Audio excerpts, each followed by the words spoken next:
మోషే పరిచారకుడైన యెహోషువ. ఎవరు యెహోషువ క్యారెక్టర్ ఏంటి?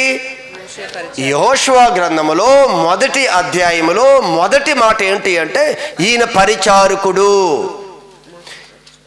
మోషే యొక్క పరిచారకుడు. అవునా? ఏమండి, ఇప్పుడు ఈ యెహోషువ పని అంతా కూడా మోషే పనులు చేశాడా, దేవుడు పని చేశాడా? మోషే సొంత పనులు చేశాడా యెహోషువ? దేవుడు పని చేశాడా యెహోషువ? దేవుడు పనే చేశాడు.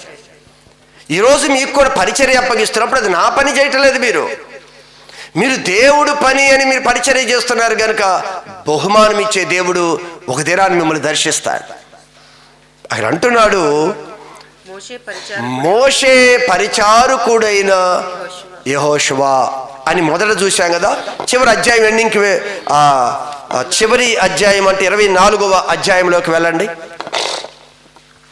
29వ వాక్య భాగం, 24వ అధ్యాయం. మొదటి అధ్యాయంలో నుంచి 24వ అధ్యాయంలోకి వెళ్తున్నాం.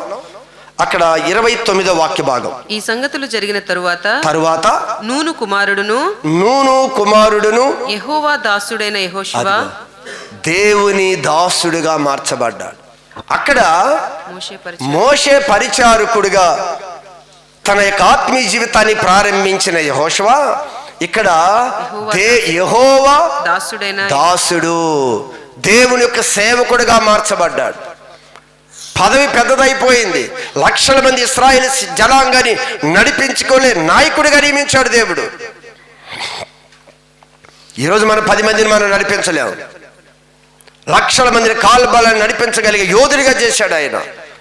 ఈరోజు నీవైనా సరే చిన్న దానిలో నువ్వు నమ్మకంగా ఉంటే, ఈరోజు పరిచారకుడిగా నువ్వు పరిచర్య చేసే ఒక సహోదరిగా, పరిచర్య చేసే ఒక సహోదరుడిగా నీ పనిని ప్రారంభించు.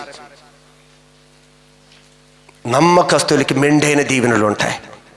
దేవుడు వాక్యం చెప్తుంది, వారికి మంచి పదవి ఇస్తాడు దేవుడు.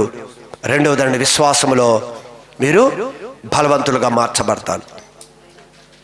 బహు ధైర్యం కలిగిన వారుగా ఉంటారు, పిరిగితనం ఉండదు.